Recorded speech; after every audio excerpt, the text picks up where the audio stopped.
Bom dia a todos. Somos do Departamento de Ecologia Urbana e Mudança do Clima de Niterói. Estamos representando a coordenação do projeto conceitual do Parque Orla Piratininga. Meu nome é Ana Clara Pellegrino.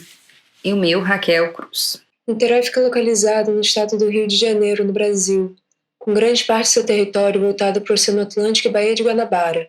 Com aproximadamente 500 mil habitantes e 57% do território de áreas não urbanizadas. A cidade de Niterói teve um grande crescimento a partir do ano de 1974, com a abertura da Ponte Rio-Niterói, o que permitiu com que automóveis chegassem à cidade. A partir daí, houve um grande avanço da mancha urbana sobre as áreas verdes.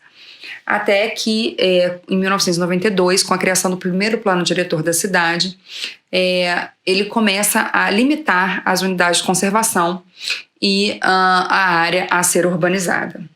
O projeto do Parque Orla Piratininga está incluído no programa Pró-Sustentável, que está sob a coordenação da Secretaria de Planejamento da Prefeitura Municipal de Niterói, e tem como os principais componentes a urbanização, infraestrutura e sustentabilidade, e é financiado pelo Banco de Desenvolvimento da América Latina. As metas e prioridades de ação do Parque Orla Piratininga foram definidas a partir do mapeamento das dificuldades e oportunidades explicitados nos estudos de diagnóstico. O entendimento do funcionamento dos ecossistemas envolvidos e as relações socioculturais indicam as ferramentas necessárias de indução à resiliência e os caminhos de atuação.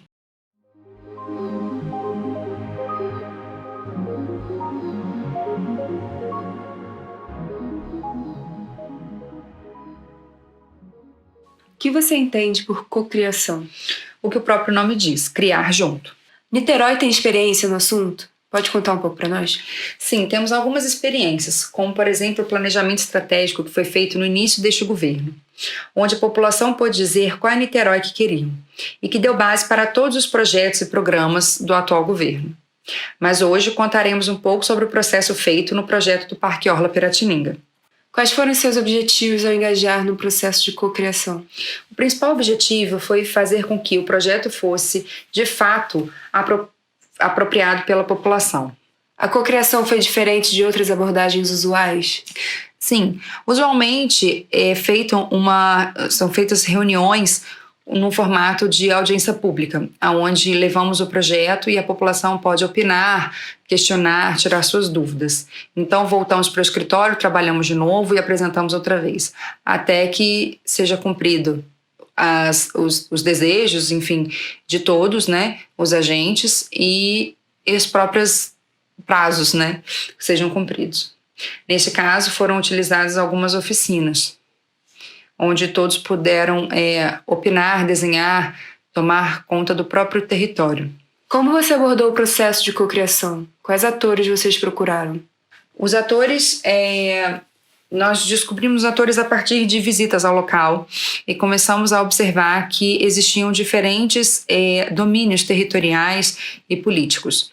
A partir daí fizemos um mapeamento das diferentes associações de moradores do entorno da lagoa. Como vocês podem ver no mapa, era bem fragmentado e por, enfim, questões de tráfico de drogas, entre outros, questões de violência, esses agentes não circulavam muito entre os diferentes trechos na lagoa. Isso fez com que tivéssemos a necessidade de procurar um lugar neutro para fazer esses processos de oficina. Quais atividades e ferramentas você usou? Nós utilizamos, inicialmente nós fizemos algumas conversas com a população nas visitas técnicas. Logo depois disso fizemos uma primeira oficina, onde a intenção era a implantação de uma horta. E nesse momento nós observamos que o território era completamente fragmentado. A partir daí, então tivemos a necessidade de fazer uma segunda oficina num lugar neutro, onde a gente pudesse chamar toda essa população para entender aonde morava, mas não só onde morava, e os outros trechos, né, para que eles pudessem ter um entendimento do território do entorno da lagoa como um todo, e não apenas o seu pedaço. Nesse momento entendemos que um objetivo comum era que essa lagoa voltasse a ter vida, né? Porque a grande maioria a grande parte da população vem de família de pescadores. Então, essa relação com a lagoa, na época que ela era limpa, era uma relação de troca, e hoje só alguns continuam com a atividade de pesca, cada vez mais em decadência, em função da saúde ambiental. E a segunda oficina, nós levamos, na verdade, mapas com os diferentes trechos, e fizemos com que as pessoas pudessem rodar nas mesas dos distintos trechos e dizer o que queriam para cada local, né? Então, a partir daí, nós pudemos fazer um pré-programa para o parque. Como você traduziu os princípios no processo de cocriação? Inicialmente, nós estávamos trabalhando um projeto conceitual que seria base para um termo de referência a ser licitado, e seriam as diretrizes de trabalho para a equipe que ganhasse a licitação. Então, nós queríamos deixar registrado o que os moradores queriam para aquele lugar. A gente já tinha mapeado inicialmente mais ou menos um pré-programa para o parque, através de conversa com os moradores em visitas nos trechos.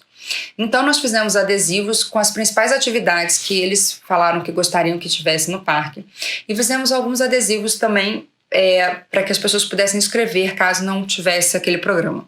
Então, nós fizemos mesas com os trechos, e as pessoas podiam rodar nessas mesas e trocávamos, né? Então, assim, eles podiam colocar um adesivo dizendo qual era a atividade que eles queriam em determinado local.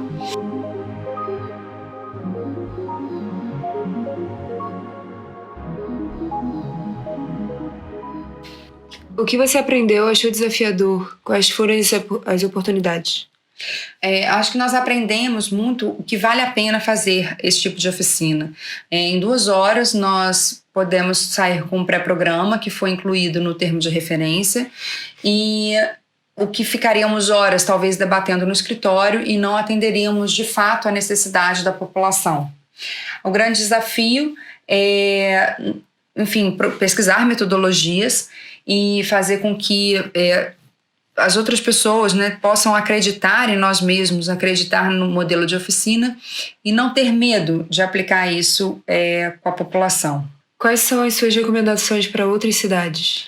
Que é exatamente que elas percam o medo, né? Porque às vezes o formato de oficina pode assustar um pouco. Às vezes os gestores municipais têm medo de perder o controle da reunião. E a gente observou que, na verdade, o modelo de oficina torna-se cada vez mais amigável.